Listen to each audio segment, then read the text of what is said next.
എടോ, ഈ ഒരു മാങ്ങാക്കാലം കഴിഞ്ഞു പോകുന്ന മുമ്പേ ഇതൊന്ന് ചെയ്ത് നോക്കിയോളൂ കേട്ടോ. കിട്ടില്ല രുചിയാണേ. വെറും 3 ചേരുവ മാത്രമേ ഉള്ളൂ. മാങ്ങയും അതിൻ്റെ കൂടെ വേറെ 2 ചേരുവയും. ഭയങ്കര ഈസിയാണ് ചെയ്തെടുക്കാനായിട്ട്. എന്നാലോ രുചിയിലൊരു കോംപ്രമൈസും ഇല്ല കേട്ടോ. അത്രയും ടേസ്റ്റാണേ. ഒരു ഗസ്റ്റൊക്കെ വീട്ടിലേക്ക് വരിക എന്ന് പറയുമ്പോഴേ പെട്ടെന്ന് ചെയ്തെടുക്കാൻ പറ്റുന്ന ഐറ്റാണ്. പക്ഷെ ഫ്രിഡ്ജിൽ കുറച്ച് നേരം വെക്കണം എന്ന് മാത്രം കേട്ടോ. ഏറ്റവും ടേസ്റ്റേ ഓവർനൈറ്റ് വെക്കുമ്പോഴാണ്. പിറ്റേന്ന് കഴിക്കുമ്പോഴുണ്ടല്ലോ, ഒന്നും പറയണ്ട, സ്വർഗ്ഗമായിരിക്കും. അത്രയും ടേസ്റ്റാണ് കേട്ടോ. പിന്നെ നമ്മളിതിലേക്ക് എടുക്കുന്ന മാങ്ങ ഉണ്ടല്ലോ, നമ്മൾ നാടൻ മാങ്ങയൊന്നും എടുക്കാണ്ടിരിക്കുക കേട്ടോ. കാരണം അതിൽ നാരുകൾ കൂടുതലായിരിക്കും. ഇനിയിപ്പോൾ അഥവാ നിങ്ങൾ അത് എടുക്കുവാണെങ്കിൽ തന്നെ നമ്മൾ മിക്സിയിലിട്ട് അരച്ചെടുക്കുന്ന സമയത്ത് വീണ്ടും നമ്മൾ അരിപ്പയിലൂടെ നന്നായിട്ട് അരിച്ചെടുക്കേണ്ടി വരും, അതിൻ്റെ നാരുകളൊക്കെ കളയാൻ വേണ്ടിയിട്ട്. അപ്പോൾ നമുക്ക് എങ്ങനെയാണ് ഇത് ചെയ്തെടുക്കുന്നത് നോക്കിയാലോ. അപ്പോൾ ഞാനിവിടെ മാങ്ങ എടുത്തിട്ടുണ്ട്, കണ്ടല്ലോ. ഈ ടൈപ്പ് മാങ്ങ കേട്ടോ ഞാൻ എടുത്തേക്കുന്നത്. അത് മിക്സിയുടെ ജാറിലേക്ക് ഇട്ട് കൊടുക്കുക. ഇനി നമ്മളെ ഓരോ മാങ്ങയുടെ മധുരവും പുളിയും ഒക്കെ അനുസരിച്ചിട്ടാണ് പഞ്ചസാര ചേർക്കേണ്ടത്. ഞാനിവിടെ ഒരു 1/4 കപ്പ് ചേർത്ത് കൊടുക്കുന്നുണ്ട്.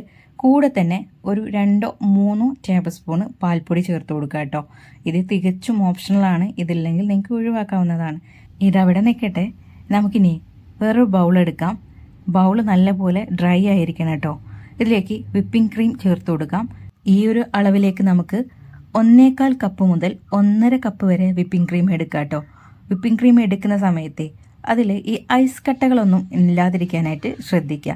റൂം ടെമ്പറേച്ചറിലേക്ക് മാറ്റുക, എന്നാൽ അതിന് തണുപ്പ് ഉണ്ടായിരിക്കണം. ക്രീം ബീറ്റ് ചെയ്തതേ ഇതുപോലെ സ്റ്റിഫായി വരണം കേട്ടോ. ഈ സമയത്താണ് നമ്മൾ നേരത്തെ മാറ്റി വെച്ചിട്ടുണ്ടായിരുന്ന ആ ഒരു മാംഗോയുടെ പ്യൂർ ഉണ്ടല്ലോ, അത് ഇതിലേക്ക് അങ്ങ് ചേർത്ത് കൊടുക്കാം. ഇനി നമുക്ക് ഇതും കൂട്ടിയിട്ട് ഒന്ന് അടിച്ചെടുക്കുക കേട്ടോ. ഇതെല്ലാം കൂടെ നന്നായിട്ടൊന്ന് മിക്സ് ആയിട്ട് വരണം. അതിന് വേണ്ടിയിട്ടാണ്. മാങ്ങയുടെ സ്വാദ് കൂടുതൽ വേണമെന്നുള്ളവർക്ക് ഞാനിവിടെ 2 കപ്പാണ് പ്യൂരി എടുത്തേക്കുന്നത്. അത് നിങ്ങൾക്ക് ഒരു 3 കപ്പ് വരെയൊക്കെ ആക്കിയെടുക്കാം കേട്ടോ. ഇനി നമുക്കിത് സെറ്റ് ചെയ്തെടുക്കണ്ടേ. നിങ്ങൾക്ക് വേണമെങ്കിലേ നല്ലൊരു പുഡിംഗ് ട്രേയിലേക്ക് ഇത് മാറ്റിയെടുക്കാം. ഞാനിവിടെ ഇതുപോലെ ഓരോ ഗ്ലാസ്സിലേക്ക് ആക്കിയിട്ടാണ് മാറ്റിയെടുക്കുന്നത്.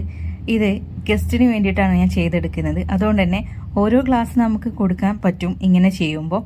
അപ്പോൾ ഏത് രീതിക്കാണോ നിങ്ങൾക്ക് ഇഷ്ടം ആ രീതിക്കൊക്കെ നിങ്ങൾക്ക് ഇത് ചെയ്തെടുക്കാം.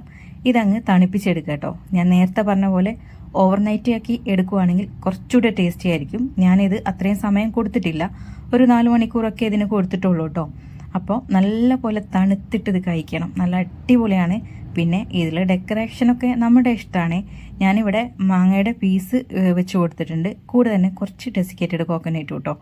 അപ്പോൾ ഈ ഒരു വീഡിയോ നിങ്ങൾക്ക് ഇഷ്ടപ്പെട്ടെന്ന് വിചാരിക്കുന്നു. ഇഷ്ടപ്പെട്ടാൽ ലൈക്ക് ചെയ്യാനും ഷെയർ ചെയ്യാനും ചാനൽ ഫോളോ ചെയ്യാനും മറക്കരുത് കേട്ടോ. അതുപോലെ ഇത് തയ്യാറാക്കി നോക്കണം. തയ്യാറാക്കി നോക്കിയിട്ട് തീർച്ചയായിട്ടും ഇതിൻ്റെ അഭിപ്രായങ്ങളും വേണമല്ലോ. അപ്പോൾ എല്ലാവർക്കും താങ്ക്സ് ഫോർ വാച്ചിങ്.